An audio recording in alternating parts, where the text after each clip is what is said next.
And while matters of life and death should never be compared with what plays out on a football pitch, the arrival of several more England's fresh generation of talent onto a world stage did seem a fitting tribute.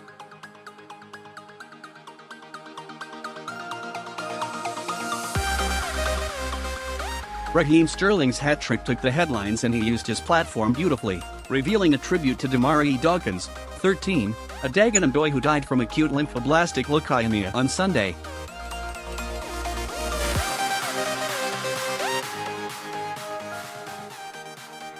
Yet around the England striker, Jadon Sancho, 19, shone brightly, providing a perfectly judged cross to assist the opening goal and dazzling Wembley with his confidence and trickery.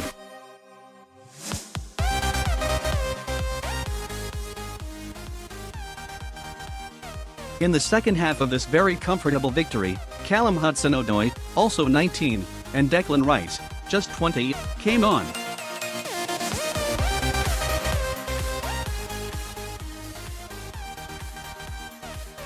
The former created the fifth and final goal with a curling shot which Czech goalkeeper Jiri Pavlenka saved, only for Tomas Kalas to turn the rebound into his own net.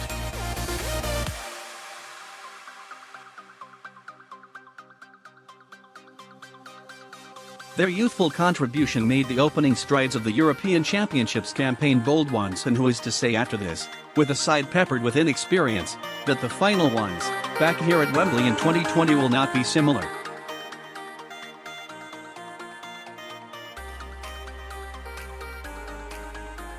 Certainly, with Marcus Rashford, Lingard, Trent Alexander-Arnold, and Joe Gomez all sitting this one out with injuries, the strength in depth Gareth Southgate has to pick from should send, if not shockwaves across Europe, then significant ripples.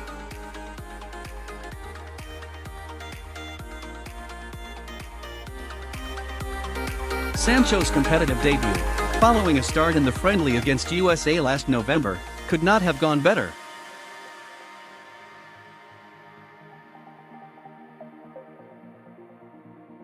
Despite losing possession a couple of times early on, the one thing he is not short of is confidence.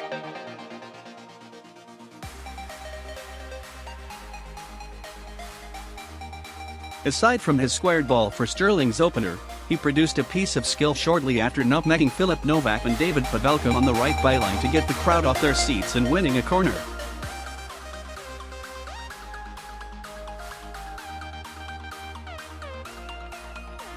He was a threat all night and could barely take the smile off his face when interviewed on the pitch at the final whistle.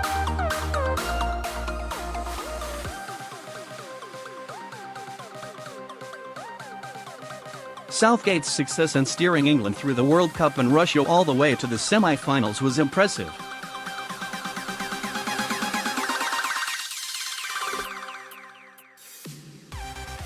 But it was the body of work being compiled at youth levels before that which will give the FA hope that finally they may have a generation of talent pushing through which can win something.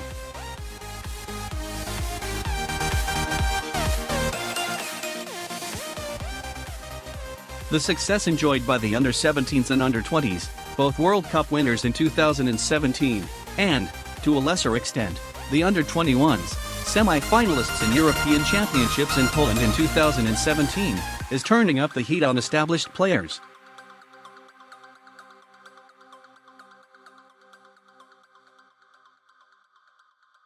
Hudson-Odoi and Sancho were part of the under-17 squad which won their World Cup in 2017.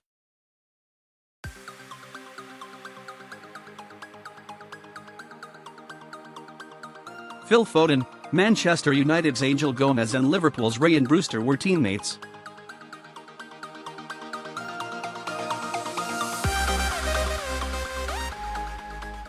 With Rice, 20, and both Sancho and Hudson-Odoi still clinging on to their teenage years, the future could not be brighter with next year in mind.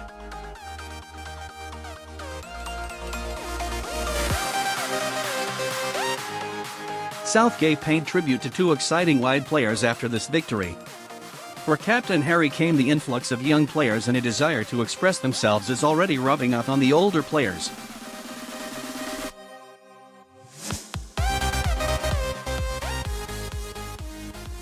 Tournament conditions and greater competition than Czech Republic could provide last night will require more.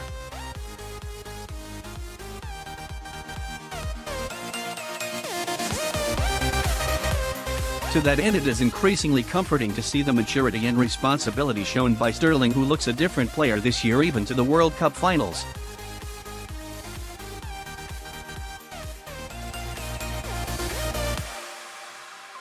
Yet the blend of that World Cup experience and fearless youth could be a powerful cocktail next year in a pan-European tournament where all roads lead to Wembley and a final on July 12, 2020.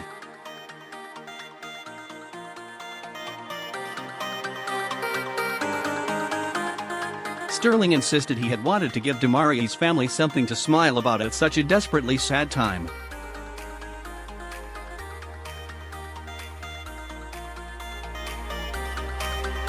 Almost certainly he did, but for the rest of us there is the prospect of a tournament next summer that England will be confident they can win.